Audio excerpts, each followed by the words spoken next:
सोचिए कि अगर किसी इंसान की हड्डी टूट जाती है तो डॉक्टर सबसे पहले क्या करता है? हाँ, वो सीधे एक एक्सरे करवाता है। बिल्कुल।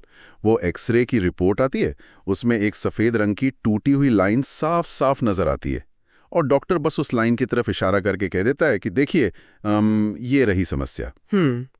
एकदम स्पष्ट, मतलब इसमें कोई शक की गुंजाइश ही नहीं होती। हाँ, और ईमानदारी से कहूं तो ये स्पष्टता हमें सुकून देती है।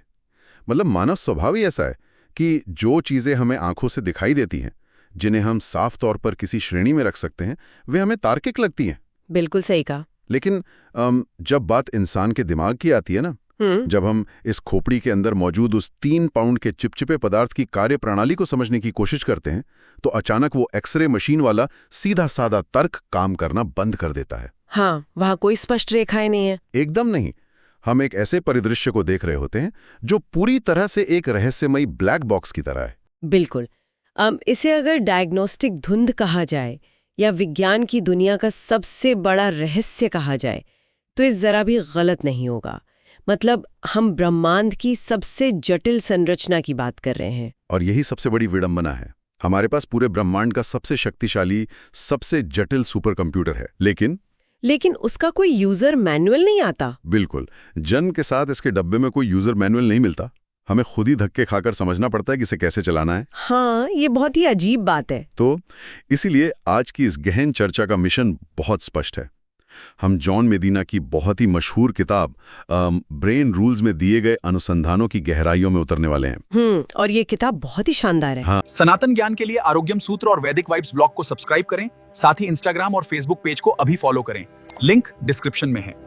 हाँ, हम सिर्फ सतही बातें नहीं करेंगे, बल्कि इस गुत्थी को सुलझाएंगे कि हम अपने आधुनिक जीवन को एक प्रागैतिहासिक हार्डवेयर पर कैसे चला रहे हैं।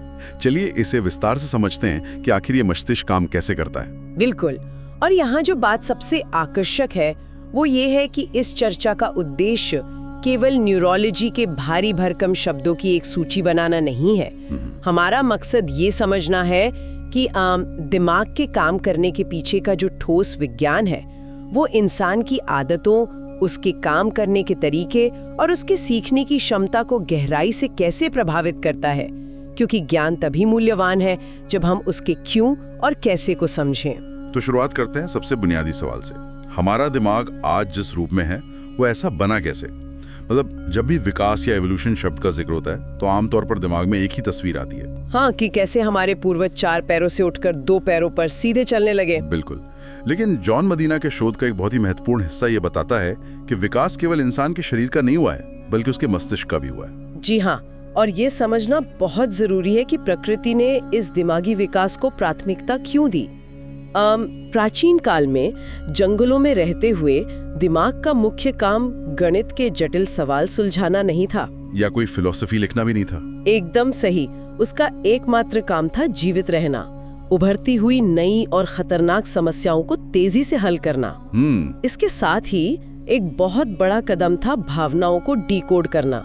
अगर आदि मानव एक दूसरे की भावनाओं को, उनके डर, खतरे के संकेत या खुशी को नहीं समझ पाते तो वे कभी एक समूह या समाज का निर्माण नहीं कर पाते। अरे वाह, ये तो मैंने सोचा ही नहीं था। हाँ, और बिना समाज के सहयोग के मानव जाति कभी भी पृथ्वी पर सबसे शक्तिशाली प्राणी नहीं बन सकती थी। ये बहुत ही तार्किक लगता है। मतलब हमारे दिमाग मूल रूप से एक सर्वाइवल मशीन है। बिल्कुल, एक सर्वाइवल मशीन। और इसी सर्वाइवल की जरूरत ने इंसान को जन्म से ही एक खोजकर्ता या एक्सप्लोरर बना दिया है। मुझे लगता है छोटे बच्चे इस बात का सबसे बेहतरीन उदाहरण है। हाँ, बच्चे तो पैदाइशी वैज्ञानिक होते हैं। बिल्कुल। वे दुनिया को समझने के लिए किसी क्लासरूम में बैठकर थ्योरी नहीं पढ़ते।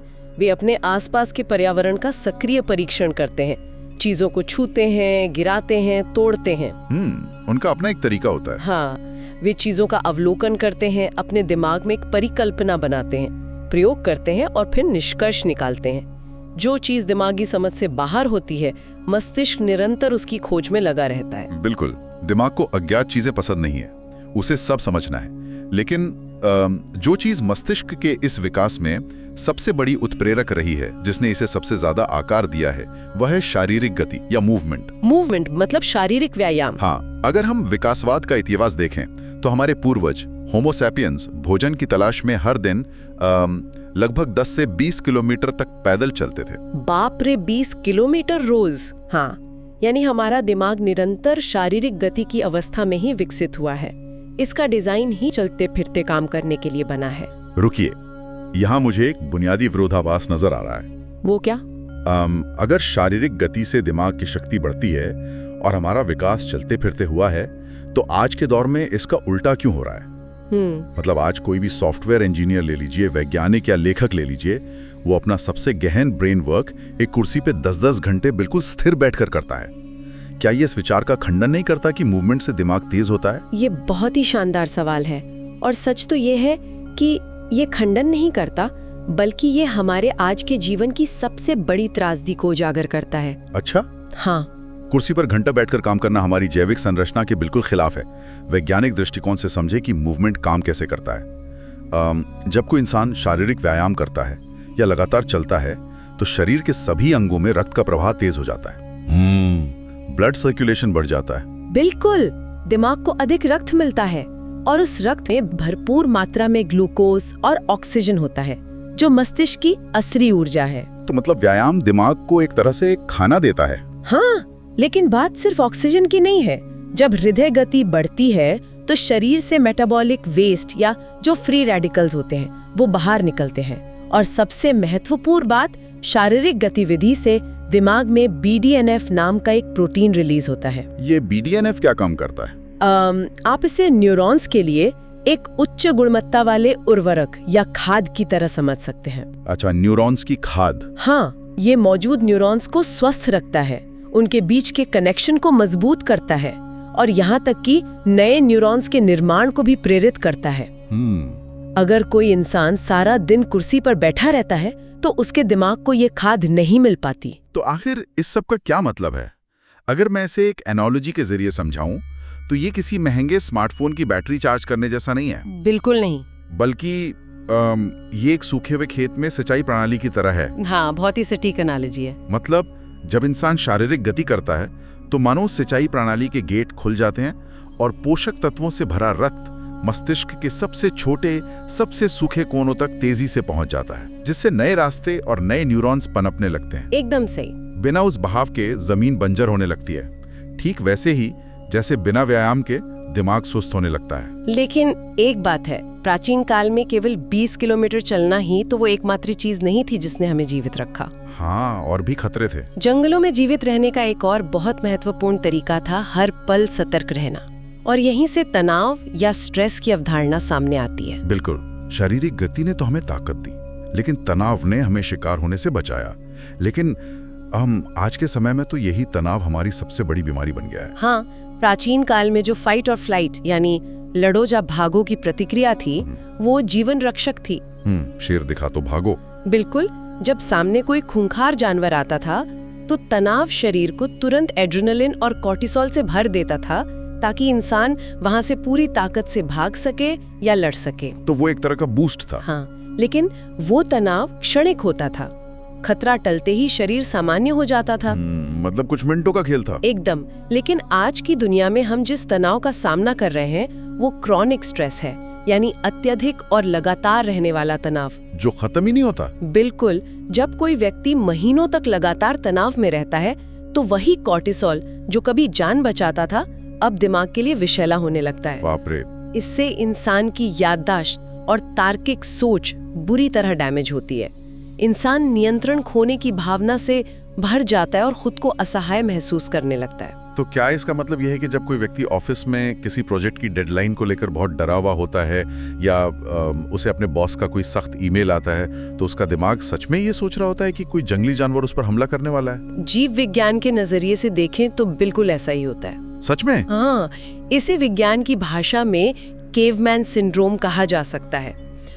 हम एक प्राचीन हार्डवेयर पर आधुनिक सॉफ्टवेयर चलाने की कोशिश कर रहे हैं। हमारे दिमाग का जो हिस्सा खतरों को भांपता है, जिसे एमिगडाला कहते हैं, वो आज भी उसी प्राचीन काल के मोड में काम करता है।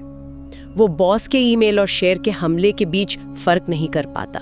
ये तो बहुत ही अजीब बात है। हाँ, और जब वो उस ईमेल को जानलेवा खतरा मान बैठता है, तो अत्यधिक तनाव में दिमाग का तार्किक हिस्सा काम करना बंद कर देता है ताकि पूरी ऊर्जा सिर्फ बचने में लगाई जा सके। ये तो डराने वाली बात है कि हम ऑफिस में बैठे बैठे हर दिन अपने दिमाग को सर्वाइवल मोड में धकेल रहे हैं। बिल्कुल धकेल रहे हैं। तो क्या मस्तिष्क के पास इस क्रॉनिक स्ट्रेस से उबरने या इस सिस्टम को रीसेट करने का कोई उपाय है? बिल्कुल है, और वो है नींद। अच्छा, नींद। हाँ, हर इंसान का एक प्राकृतिक स्लीप साइकिल होता है।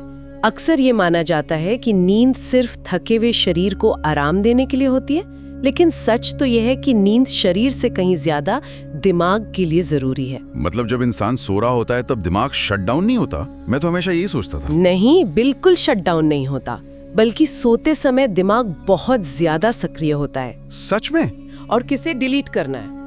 अगर कोई व्यक्ति पर्याप्त नींद नहीं लेता है तो उसकी फोकस करने की क्षमता, मेमोरी और लॉजिकल थिंकिंग यानी तार्किक सोच तेजी से डैमेज होने लगती है। इससे सुनकर तो ऐसा लगता है कि नींद लेना रात की शिफ्ट में काम करने वाले उस सफाई कर्मचारी दल की तरह है जो ऑफिस बंद होने के बाद आता है। हाँ, बहुत अच्छा उदाहरण है। मतलब वो सारे बिखरे हुए कागजातों को सही फाइलों में लगाता है और कचरा बाहर निकालता है। अगर वे कर्मचारी नहीं आएंगे तो कुछ ही दिनों में ऑफिस में काम करना असंभव हो जाएगा। बहुत ही शानदार एनालॉजी है। इसीलिए एक प्रोडक्टिव दिमाग के लिए सही मात्रा में नींद और यहाँ तक कि दिन में छोटी झपकियाँ जिन्हें हम नैप्स करते हैं बहुत जरूरी हैं। अच्छा, अगर नींद हर मस्तिष्क को रिपेयर करती है तो क्या हर इंसान का मस्तिष्क बिल्कुल एक ही तरीके से काम करता है? क्या मतलब? मेरा मतलब है क्या हम सभी के दिमाग की अंदरूनी वायरिंग एक जैसी है जैसे कार के इंजन होते हैं? नहीं, बिल्कुल नहीं। हर इंसान का दिमाग बिल्कुल अलग तरह से वायर होता है और इसे न्यूरोसाइंस में प्लास्टिसिटी कहा जाता है। प्लास्टिसिटी? इसका क्या मतलब है? क्या दिमाग प्लास्टिक की तरह खिंच सकता है? खिंचने से ज्यादा ये आकार बदलने के बारे में है। प्लास्टिसिटी का मतलब है कि हमारा दिमाग पत्थर पर खींची गई कोई स्थायी लकीर नहीं है। कोई भी दो इंसान एक जैसा जीवन नहीं जीते, उनके अनुभव, उनके हालात अलग होते हैं। इसलिए कोई व्यक्ति जीवन में जो भी नया सीखता है वो शारीरिक रूप से उसके मस्तिष्क की बनावट को बदल देता है। शारीरिक रूप से मतलब फिजिकली बदल जाता है? हाँ, बिल्कुल फिजिकली। उदाहरण के लिए जब कोई व्यक्ति जंबलिंग करना सीखता है या कोई मुश्किल वाद्य यंत्र बजाना सीखता है तो कुछ हफ्तों के अभ्यास के बाद अगर उसके दिमाग का स्कैन किया जाए तो दिमागी संरचना में सचमुच भौतिक रूप से बदलाव देखा जा सकता है। अरे वाह! हाँ, मस्तिष्क का वो हिस्सा बड़ा और सघन हो जाता है। इसीलिए कोई भी मानक IQ टेस्ट किसी इंसान की पूरी बुद्धिमत्ता को कभी नहीं माप सकता, क्योंकि हर दिमाग अपने अनुभवों के आधार पर बिल्कुल अनोखा है। ये बहुत ही प्रेरणादायक है कि हमारा दिमाग जीवन भर खुद को ढाल सकता है। बिल्कुल। लेकिन क्या जन्म से ही कोई और भी बुनियादी अंतर होता है, जैसे स्त्री और पुरुष के मस्तिष्क के बीच? इस विषय पर अक्सर समाज में बिना सिर पैर की बातें और छद्म विज्ञान बहुत देखने को मिलता है। हाँ, ये बहुत होता है, लेकिन ये एक बहुत ही संवेदनशील और महत्वपूर्ण वैज्ञानिक बिंदु है। स्त्री और पुरुष के केवल शारीरिक ढांचे में नहीं, बल्कि मस्तिष्क की संरचनात्मक वायरिंग में भी अंतर होता है। अच्छा? हाँ, और इसका मूल कारण है हमारे क्रोमोसोम्स, X और Y क्रोमोसोम्स। बिल्कुल। महिलाओं के सेल्स में माता और पिता दोनों की तरफ से X क्रोमोसोम आते हैं। ये एक तरह का जेनेटिक बैकअप है जो बहुत ही सघन जानकारी लिए होता है। ठीक है। वहीं दूसरी ओर पुरुषों में माता से X क्रोमोसोम आता है, लेकिन पिता से Y क्रोमोसोम आता है। तो इसका दिमाग पर क्या असर पड़ता है? अगर हम इसे बड़ी तस्वीर से जोड़कर देखें तो ये Y क्रोमोसोम पुरुष के विकास के दौरान एक अलग तरह का हार्मोनल स्राव ट्रिगर करता है।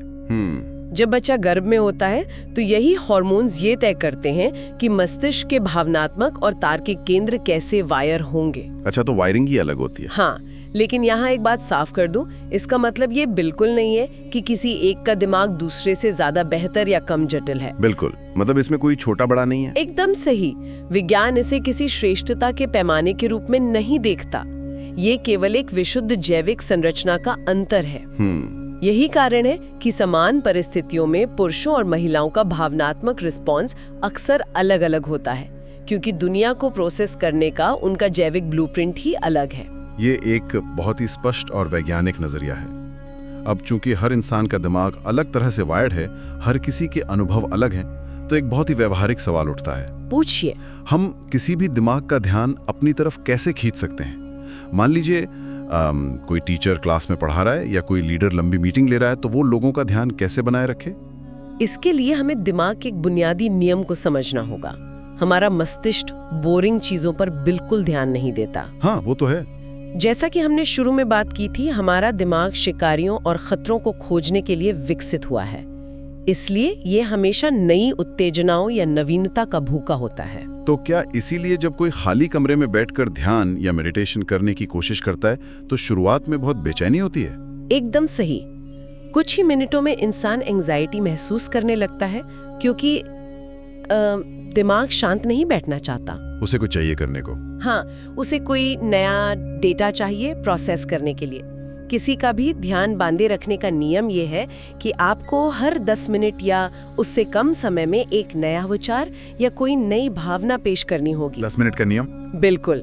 अगर कोई इंसान एक ही सुर में बिना किसी बदलाव के लगातार बोलता रहेगा तो ठीक 10 मिनट के बाद सुनने वाले का दिमाग स्विच ऑफ हो जाएगा। यहाँ बात और भी ज्यादा दिलचस्प हो जाती है। इसका सीधा सा मतलब है कि जो सोशल मीडिया प्लेटफॉर्म्स आज इतने सफल हैं, वो कोई सहयोग नहीं है। बिल्कुल नहीं। उन्होंने सचमुच हमारे मस्तिष्क के इस 10 मिनट के नवीनता वाले नियम को हैक कर लिया है। बल्कि उन्होंने तो इसे 10 सेकंड के नियम में बदल दिया है। हाँ, बहुत सही पकड़ा आपने। मतलब हर बार जब हम स्क्रीन स्वाइप करते हैं तो एक नया विजुअल, एक नई आवाज हमें मिलती है जो दिमाग को लगातार वो नवीनता परोस रही है जिसकी उसे लत है। एकदम सही। और वे केवल नवीनता का इस्तेमाल नहीं कर रहे हैं, वे हमारी इंद्रियों यानी सेंसेस का भी भरपूर उपयोग कर रहे हैं। हम बाहरी दुनिया की जानकारी अपनी इंद्रियों के माध्यम से इकट्ठा करते हैं, जिससे फिर मस्तिष्क विद्युत संकेतों में बदल देता है।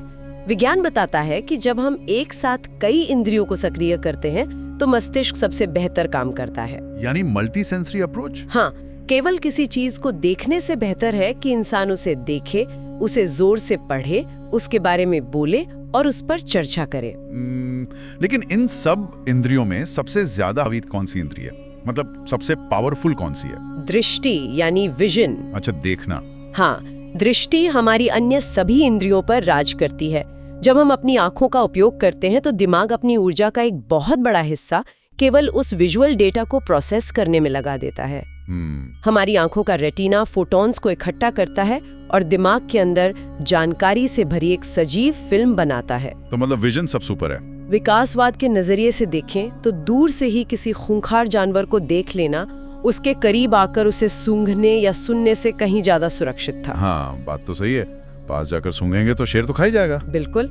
हालांकि हमारा दिमाग कभी-कभी ऑप्टिकल इल्यूजन का शिकार भी हो जाता है, लेकिन आमतौर पर जो चीजें हम देखते हैं वे हमें सबसे अच्छी तरह और सबसे लंबे समय तक याद रहती हैं। तो एक बार जब हमने दृश्यों, विजुअल्स और नवीनता के माध्यम से मस्तिष्क का ध्यान सफलतापूर्वक खींच लिया, तो अगला बड़ा कदम क्या है? हम उस अस्थायी जानकारी को स्थायी याददाश्त में कैसे बदलें? लॉन्ग टर्म मेमोरी कैसे बनाएं? सबसे पहले तो ये गलतफहमी दूर करनी होगी कि हमारे मस्तिष्क में कोई रिकॉर्ड बटन होता है जिसे दबाया और सब कुछ सेव हो गया। काश ऐसा होता। हाँ, काश। लेकिन असल में याददाश्त हमेशा उस माहौल या कॉन्टेक्स्ट से गहराई से जुड़ी होती है जहाँ कोई जानकारी पहली बार सीखी गई थी। हमारा दिमाग नई यादों को पुरानी यादों के साथ जोड़कर एक नेटवर्क की तरह स्टोर करता है। तो अगर मैं इस बात का विश्लेषण करूं, क्या इसका मतलब ये है कि परीक्षा से एक रात पहले पूरी किताब का रट्टा मारना, जिसे हम क्रैमिंग कहते हैं, वो जैविक रूप से सीखने का सबसे खराब तरीका है? बिल्कुल, सबसे खराब तरीका है। क्योंकि उसमें ना तो कोई संदर्भ होता है और ना ही समय। विज्ञान के अनुसार रट्टा मारना बिल्कुल काम नहीं करता। एक रात में दिमाग में ठूंसी गई जानकारी को मस्तिष्क स्थायी रूप से स्टोर कर ही नहीं सकता। तो फिर सही तरीका क्या है? दीर्घकालिक स्मृति को मजबूत बनाने का एकमात्र प्रामाणिक तरीका है स्पेस्ड रेपिटेशन, यानी अंतराल पर दोहराव। हाँ, नई जानकारी को धीरे धीरे छोटे टुकड़ों में मस्तिष्क में शामिल किया जाना चाहिए और फिर कुछ कुछ दिनों के अंतराल पर उसे दोहराया जाना चाहिए। और अगर कोई व्यक्ति अपनी कॉग्निटिव स्किल्स या सीखने की क्षमता को और भी ज्यादा बढ़ाना चाहता है, तो क्या संगीत इसमें कोई भूमिका निभा सकता है? बिल्कुल। अध्ययन बहुत स्पष्ट रूप से बताते हैं कि औपचारिक संगीत प्रशिक्षण से इंसान के बौद्धिक कौशल में भारी सुधार होता है। अच्छा, म्यूजिक से? हाँ, ये लोग संगीत सीखते हैं, वे न केवल पैटर्न को जल्दी पकड़ते हैं बल्कि वे बातचीत में छिपी भावनात्मक जानकारी को भी बेहतर तरीके से पहचान पाते हैं। तो म्यूजिक इमोशनल इंटेलिजेंस भी बढ़ाता है। एकदम। संगीत मन को शांत करता है। इतना ही नहीं, कुछ विशेष प्रकार की साउंड वेव्स एकाग्रता को बढ़ाने में सीधे तौर पर दिमाग की मदद करती हैं। वाह, ये पूरी चर्चा वाकई में आंखें खोल देने वाली रही है। हमने प्रागैतिहासिक जंगलों से लेकर आज के आधुनिक ऑफिस तक का एक लंबा सफर तय किया है। हाँ, अगर मैं इस पूरी चर्चा के मुख्य बिंदुओं को एक साथ रखूं, तो बात यहाँ आकर टिकती है कि हमारा मस्तिष्क एक बहुत ही संवेदनशील, अनुकूलनशील लेकिन प्राचीन अंग है। निरंतर शारीरिक व्यायाम से इसे सही पोषण मिलता है, भरपूर और सही नींद से यह खुद को रिपेयर करता है और इसे क्रॉनिक तनाव से बचाना सबसे ज्यादा जरूरी है। बिल्कुल। हर व्यक्ति का दिमाग अलग तरह से वायर्ड है और ये नवीनता और विजुअल्स के माध्यम से सबसे अच्छी तरह सीखता है। स्पेस्ड रेपिटिशन और संगीत के प्रभाव से हम अपनी दिमागी क्षमता को कई गुना बढ़ा सकते हैं। इन सभी तत्वों का सही तालमेल हमारे मस्तिष्क को उसकी अधिकतम क्षमता तक ले जा सकता है। और इसी के साथ मैं एक ऐसे विचार पर आना चाहता हूं जो इस पूरी चर्चा का सबसे दिलचस्प और बेचैन करने वाला पहलू है। वो क्या? हम मूल रूप से एपिक्स प्रेडेटर्स हैं। हमारा जीव विज्ञान, हमारा मस्तिष्क इस तरह से विकसित हुआ है कि हम 20 किलोमीटर की बीहड़ जंगलों को पार करके मैमथ जैसे विशाल जानवरों का शिकार कर सकें। बिल्कुल। उस माहौल में हमारा शरीर और दिमाग अपने चरम पर काम करता था। लेकिन आज जरा हमारी स्थिति देखिए। हाँ। आज हम एक कुर्सी पर बैठे रहते हैं और हमारी डेस्क पर रखे एक छोटे से कांच के टुकड़े यानी हमारे फोन की स्क्रीन पर एक नोटिफिकेशन पिंग की आवाज करता है। और उस छोटी सी आवाज से हमारे दिल की धड़कन तेज हो जाती है, हमें पसीना आने लगता है और हमारा शरीर पूरी तरह से एक फाइट और फ्लाइट वाले पैनिक अटैक में चला जाता है। ये सच में बहुत बड़ी विडंबना है ना? हम एक पूरी तरह से गतिहीन और आधुनिक दुनिया में रह रहे हैं, लेकिन आज भी हम अपने अंदर एक आदि मानव का सर्वाइवल सॉफ्टवेयर चला रहे हैं। ये एक ऐसा विरोधाभास है जिस पर हम सभी को बहुत गंभीरता से सोचने की जरूरत है कि क्या हम अपनी जैविक संरचना के विपरीत जा रहे हैं। बिल्कुल सोचने वाली बात है। इसी गहरे विचार के साथ हम आज की इस गहन चर्चा को यहीं विराम देते हैं। जुड़ी रहने के लिए बहुत बहुत शुक्रिया। सनातन ज्ञान के लिए आरोग्यम सूत्र और वैदिक वाइब्स ब्लॉग को सब्सक्राइब करें। साथ ही इंस्टाग्राम और फेसबुक पेज को अभी फॉलो करें। लिंक डिस्क्रिप्शन में है।